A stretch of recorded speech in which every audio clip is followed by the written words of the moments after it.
प्यारे बच्चों, सुप्रभात। मैं आपकी हिंदी अध्यापिका मंजू सांगवान अपनी कक्षा में आप सभी का स्वागत करती हूँ। बच्चों, आज की कक्षा में हम अपनी हिंदी व्याकरण की पुस्तक पढ़ेंगे। आप सभी के पास है ना हिंदी व्याकरण की पुस्तक? तो आज हम इस पुस्तक में से पाठ 1 पढ़ेंगे और हमारे पाठ का नाम क्या है? भाषा। क्या नाम है आपके पाठ का? भाषा। आज हम भाषा के बारे में जानेंगे कि भाषा किसे कहते हैं, भाषा के कितने रूप होते हैं, कितने प्रकार होते हैं। तो देखो बच्चों, ईश्वर ने आवाज़ या स्वर तो सभी प्राणियों को दिया है, जिसके द्वारा वह अपने भावों को प्रकट करते हैं।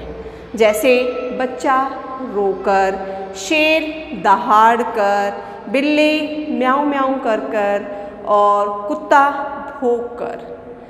लेकिन बोलने का वरदान सिर्फ मनुष्य को ही प्राप्त हुआ है। मनुष्य अपने भावों को बोलकर, लिखकर प्रकट कर सकता है। देखो बच्चों, जब बच्चा पैदा होता है तो वो छोटा होता है और संकेतों के माध्यम से अपने प्रियजनों को अपनी बातें बताता है, समझाने की कोशिश करता है। जैसे अगर उसको भूख लगी है तो वो रोने लगता है, इशारा करता है उन चीज़ों की तरफ कि मेरे को ये चीज़ें खानी हैं। ठीक है, फिर बच्चा धीरे धीरे करके बड़ा होता है, फिर वो छोटे छोटे शब्द बोलना शुरू कर देता है, तो वो उन शब्दों के माध्यम से अपनी बात समझाने का प्रयत्न करता है। फिर बच्चा थोड़ा बड़ा हो जाता है, शब्दों से फिर उसको वाक्य बनाने आ जाते हैं, तो फिर वाक्य के माध्यम से वो अपनी बात समझाने का प्रयत्न करता है ना। तो फिर बच्चा थोड़ा और बड़ा हो जाता है, फिर वो स्कूल में आ जाता है। स्कूल में आने के बाद वो लिखना और पढ़ना सीख लेता है। फिर जब वो और थोड़ा बड़ा हो जाता है तो फिर अपनी बात वो दूसरों के सामने लिखकर और बोलकर प्रकट करता है। ठीक है, कई बातों को वो लिखकर प्रकट करता है और कई बातों को वो बोलकर प्रकट करता है। अब हमारा प्रश्न ये है कि भाषा किसे कहते हैं? क्या प्रश्न है? अब हमारा प्रश्न हमारा है, भाषा किसे कहते हैं?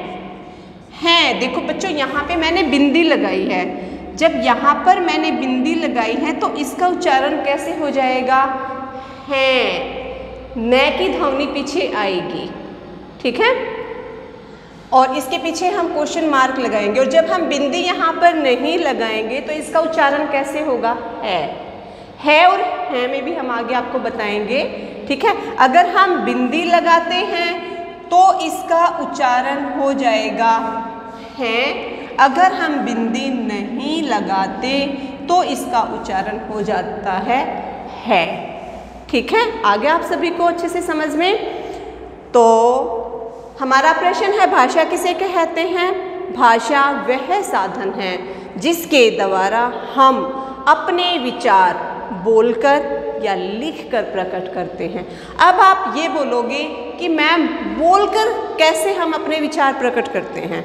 देखो बच्चों, जब आप कक्षा में होते हो, अध्यापक या अध्यापिका अगर आपको समझाती है, कोई भी चीज़ आपको पढ़ाते हैं, तो वो बोलकर आपको हर चीज़ समझा देते हैं। जैसे अब मैं वीडियो के माध्यम से आप सभी को समझा रही हूँ आपका पाठ।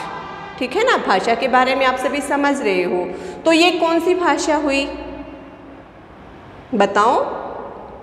मौखिक भाषा, बोलकर प्रकट करने वाली भाषा। जब मैं आपको बोलूँगी कि बेटा ये प्रश्न आपको अपनी उत्तर पुस्तिका में लिखना है, आप लिखोगे। देखो यहाँ पर मैंने लिखा भाषा किसे कहते हैं। आप लोग अपनी उत्तर पुस्तिका में लिखेंगे, अपनी नोटबुक में लिखेंगे इसको कि भाषा किसे कहते हैं। तो ये भाषा का कौन सा रूप होगा? लिखित रूप। बोलकर प्रकट करने वाली भाषा को हम मौखिक भाषा कहते हैं और लिखकर प्रकट करने वाली भाषा को हम लिखित भाषा कहते हैं। तो देखो बच्चों, जब आप किसी से फ़ोन पर बात करते हो तो वो भाषा का कौन सा रूप होता है? मौखिक। ठीक है ना, आप फ़ोन पर बातें कर रहे हो, बोलकर अपने विचार एक दूसरे के सामने रख रहे हो। अब जैसे ऑनलाइन कक्षाएं आप सभी की चल रही हैं, सभी टीचर्स आपको पढ़ा रहे हैं, तो वो भाषा का कौन सा रूप है? मौखिक रूप है। ठीक है, जैसे रेडियो सुनना, टेलीविज़न देखना, देखते हो ना आप सभी टीवी, तो ये भी भाषा का मौखिक रूप ही है। उसके बाद हमारा है लिखित भाषा। लिखित भाषा, लिख कर प्रकट करना कोई भी बात।